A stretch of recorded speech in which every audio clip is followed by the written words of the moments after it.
Good morning everyone, welcome to knowledge account. আমরা আজকে দেখব 29 জুলাই 2026 এর ইম্পর্টেন্ট কারেন্ট অ্যাফেয়ার্স, তার সাথে সাথে রিলেটেড স্ট্যাটিক জিকে। যেমন আজকে প্রথম প্রশ্ন, কানাডাতে অনুষ্ঠিত বিশ্ব জুনিয়র স্কোয়াশ চ্যাম্পিয়নশিপে গার্লস সিঙ্গেলসে প্রথম ভারতীয় হিসাবে স্বর্ণপদক কে জিতেছেন? অনাহত সিং জিতেছেন প্রথম ভারতীয় হিসাবে স্বর্ণপদক। World squash junior individual championship ইনি জিতেছেন। মিশরের রুকাইয়া সালেমকে 3-0 সেটে পরাজিত করে, যেটা হয়েছিল নায়াগ্রা অন দ্য লেক, কানাডার নায়াগ্রা অন দ্য লেকে এটা হয়েছিল। 2022-এ বার্মিংহাম কমনওয়েলথ গেমসে মাত্র 14 বছর বয়সে কনিষ্ঠতম ভারতীয় স্কোয়াশ খেলোয়াড় হিসেবে ইনি অংশ নিয়েছিলেন। ব্রিটিশ জুনিয়র ওপেন 2019-এ, ইউএস জুনিয়র ওপেন 2021 আর এশিয়ান জুনিয়র আন্ডার 15 আর কি, সেই চ্যাম্পিয়নশিপ 2022-এও ইনি জয়ী হয়েছেন এর আগে। 2025-এর স্কোয়াশ বিশ্বকাপ গোল্ড আর PSA young player of the ইয়ারও নির্বাচিত হয়েছিলেন। দেখো, WSF অর্থাৎ ওয়ার্ল্ড স্কোয়াশ ফেডারেশন, এটা 1967-তে গঠিত হয়। এর সদর দপ্তর যুক্তরাজ্যের হেস্টিংসে রয়েছে। আর 2028 সালের লস এঞ্জেলস অলিম্পিকে স্কোয়াশ খেলাটা প্রথমবারের মতো আনুষ্ঠানিকভাবে অন্তর্ভুক্ত করা হয়েছিল। ঠিক আছে, ভারতের শীর্ষ স্কোয়াশ তারকা হচ্ছে সৌরভ ঘোষাল, দীপিকা পল্লিকাল, জোসনা চিনাপ্পা এবং অনাহত সিং। এরপর 2026 সালের গ্লাসগো কমনওয়েলথ প্যারা অ্যাথলেটিক্স গেমসে মহিলাদের F57 শর্টপুট ইভেন্টে স্বর্ণপদক জিতেছে কোন ভারতীয় অ্যাথলেট? শর্মিলা ধানকার। মহিলাদের F57 শর্টপুটে 9.8 মিটার থ্রো করে সোনা জিতেছেন। কমনওয়েলথ গেমসে প্যারা অ্যাথলেটিক্সে 2006 সালের পর ভারতের প্রথম মেডেল জয় এটা। আচ্ছা, প্রথম কমনওয়েলথ গেম আমাদের এখানে 1930-এ হয়েছিল কানাডার হ্যামিল্টন শহরে, এবং ভারত কমনওয়েলথ গেমসে 1934-এ প্রথম অংশগ্রহণ করে। আর কমনওয়েলথের সদর দপ্তর হচ্ছে যুক্তরাজ্যের লন্ডনে রয়েছে। এরপর 2026 সালের কমনওয়েলথ গেমসে ভারতের হয়ে প্রথম স্বর্ণপদক কে জিতেছেন? মীরাবাই চানু। মহিলাদের 48 কেজি বিভাগে মোট 190 কেজি ওজন তুলে 85 KG clean and jerk 105 KG record করে সোনা জিতেছেন। 2018-এর গোল্ড কোস্টে উনি জিতেছিলেন, 2022-এর বার্মিংহামেও জিতেছিলেন এবং 2026-এর গ্লাসগোতে জিতে এই নিয়ে টানা 3টে কমনওয়েলথ গেমসে সোনা জিতেছেন, অর্থাৎ হ্যাটট্রিক করেছেন। মীরাবাই চানু 2020 টোকিও অলিম্পিকে 49 কেজি ভারোত্তোলন বিভাগে রূপপদক জিতেছিলেন। মীরাবাই চানু ভারতের মণিপুর রাজ্যের বাসিন্দা। মেজর ধ্যানচাঁদ খেলরত্ন 2018 সালে পান। 2026-এর কমনওয়েলথ গেমসে প্রথম পদক জয়ী হয়েছে প্যারা পাওয়ার লিফটার ঝান্ডু কুমার, পুরুষদের হেভিওয়েট ইভেন্টে ব্রোঞ্জ পদক জিতেছিলেন। দেখো, 2026-এর কমনওয়েলথ গেমসে অন্যান্য যারা যারা পদক পেয়েছে, চানাম্বাম কৃষিকান্ত সিং। পুরুষদের 60 কেজি বিভাগে মোট 264 কেজিতে 64 কেজি অর্থাৎ স্ন্যাচে 121 আর ক্লিন অ্যান্ড জার্কে 143 কেজি, এটা দুটো মিলিয়ে 264 কেজি তুলে রৌপ্যপদক জিতেছেন।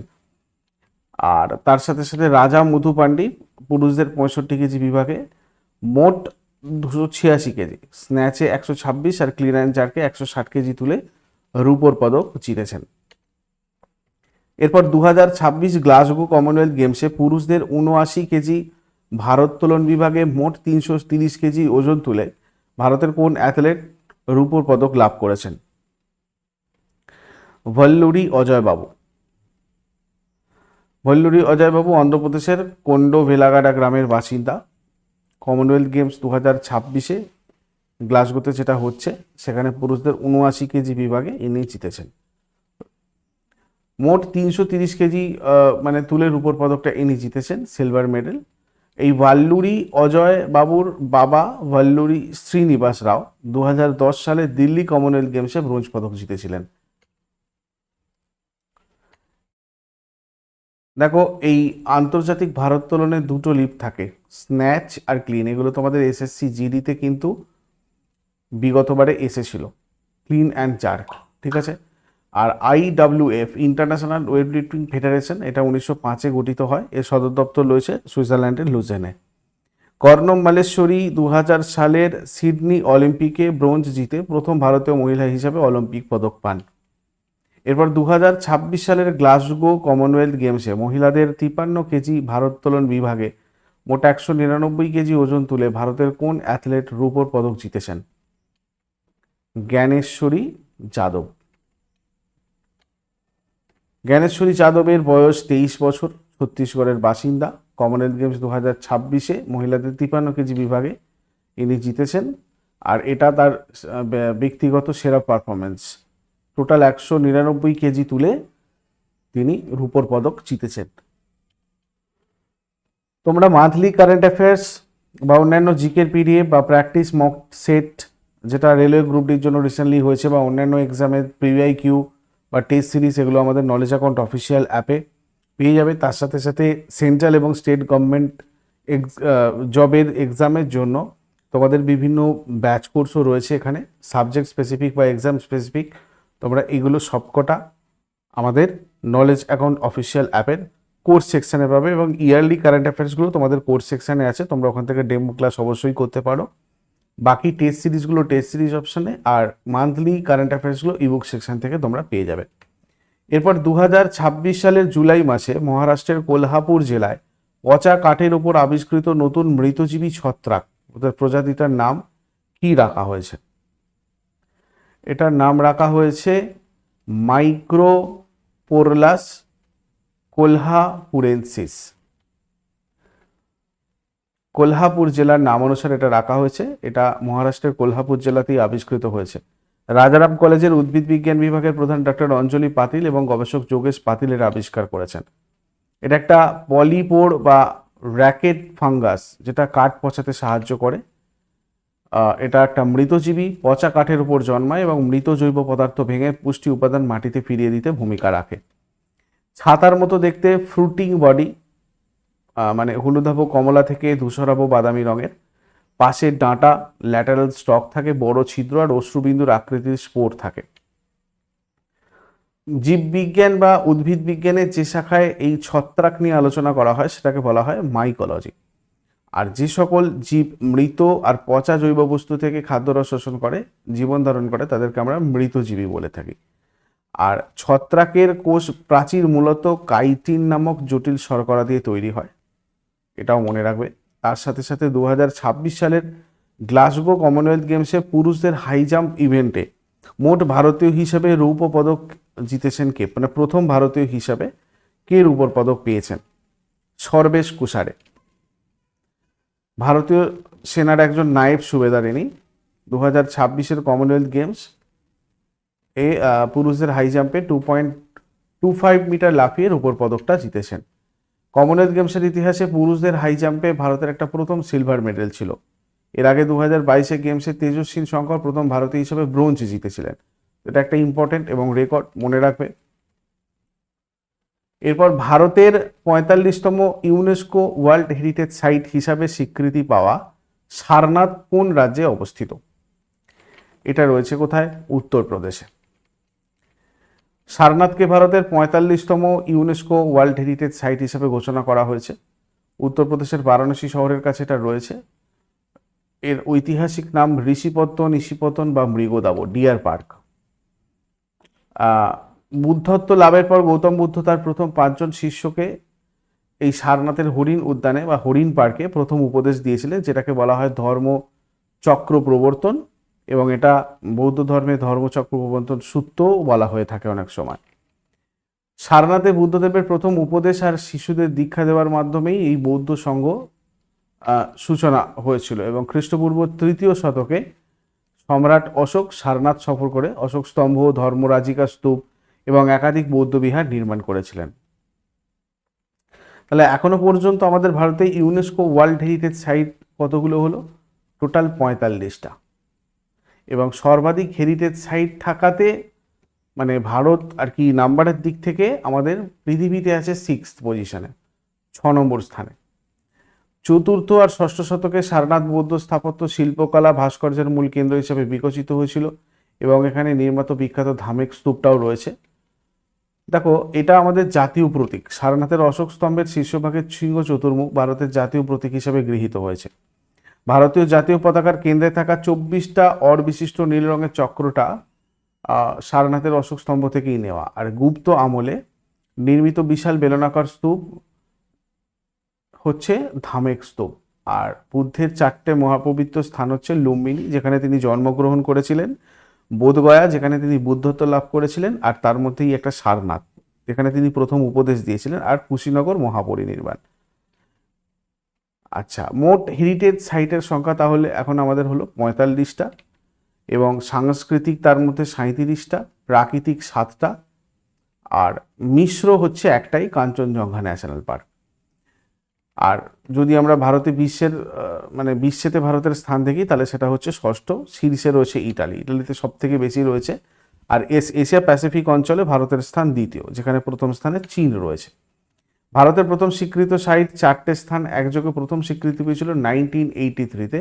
সেটা হচ্ছে তাজমহল, আগ্রা ফোর্ট, অজন্তা আর ইলোরা গুহা। উত্তরপ্রদেশের 4টি ইউনেস্কো হেরিটেজ সাইট রয়েছে। সারনাথ যুক্ত হওয়ার পর 4টে হয়েছে: তাজমহল, আগ্রা ফোর্ট, ফতেপুর সিকরি আর সারনাথ।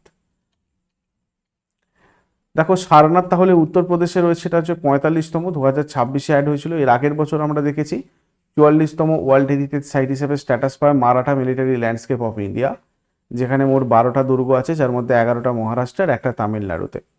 মৈদাম, এটা হচ্ছে 43তম, 2024-এ ওয়ার্ল্ড হেরিটেজ সাইটের স্ট্যাটাস পায়, অসমে রয়েছে। এছাড়া শান্তিনিকেতন, হৈশালার পবিত্র স্থাপত্য, এইগুলো 2023-এ ওয়ার্ল্ড হেরিটেজ সাইটের স্ট্যাটাস পায়। আর 2021-এ ধোলাভিরা গুজরাট আর রামাপ্পা মন্দির, কাকাতিয়ার উদ্দেশ্বর যে মন্দির, এই দুটো তোমার হচ্ছে ওয়ার্ল্ড হেরিটেজ সাইটের স্ট্যাটাস পেয়েছিল।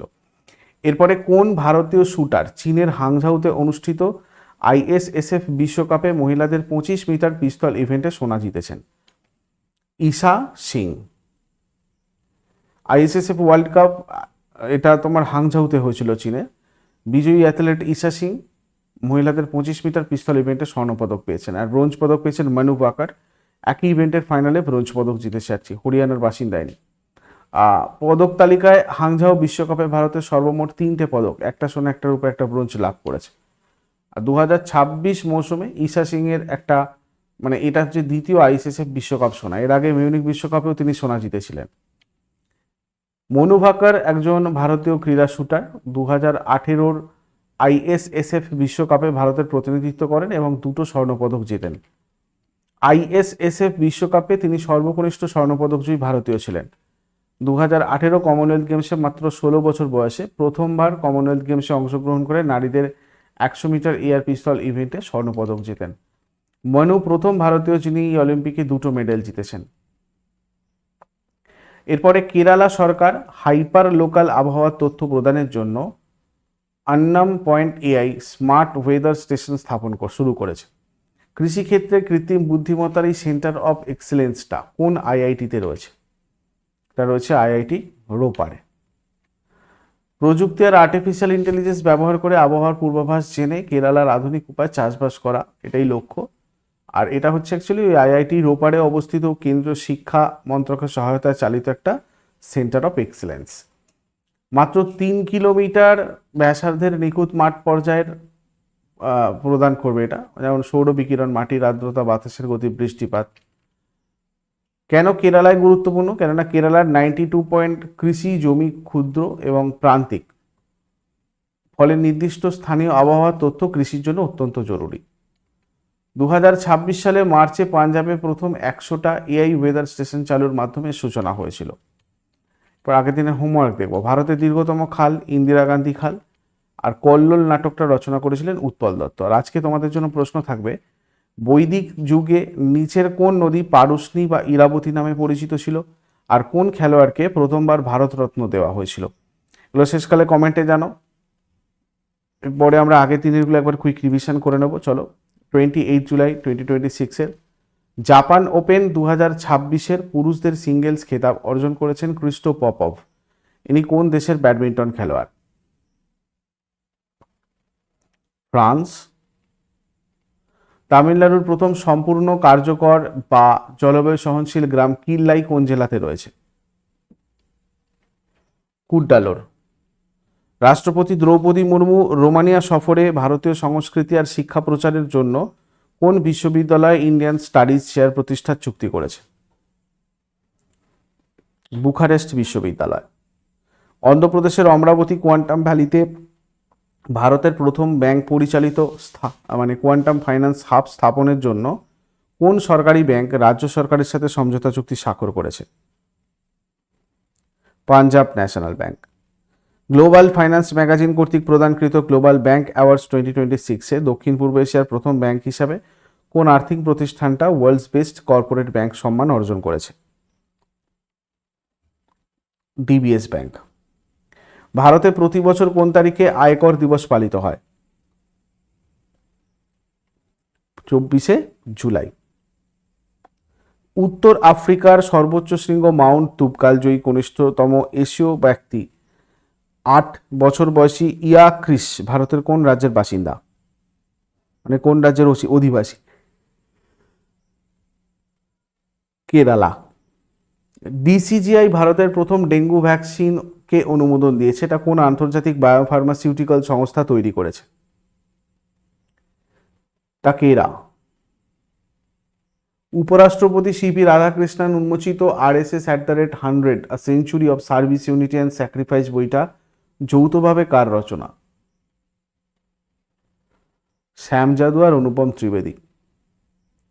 72তম জাতীয় চলচ্চিত্র পুরস্কারে নাগ অশ্বিন পরিচালিত পৌরাণিক আর সাই-ফাই অ্যাকশনধর্মী চলচ্চিত্র কল্কি 2898 এটা কোন ক্যাটাগরিতে জাতীয় পুরস্কার অর্জন করেছে? Best popular film providing wholesome entertainment. 43তম জাপান ওপেন ব্যাডমিন্টন টুর্নামেন্টে মহিলা সিঙ্গেলসে প্রথমবারের মতো চ্যাম্পিয়ন হয়েছেন ভারতের কোন অলিম্পিক পদকজয়ী শাটলার? পিভি সিন্ধু।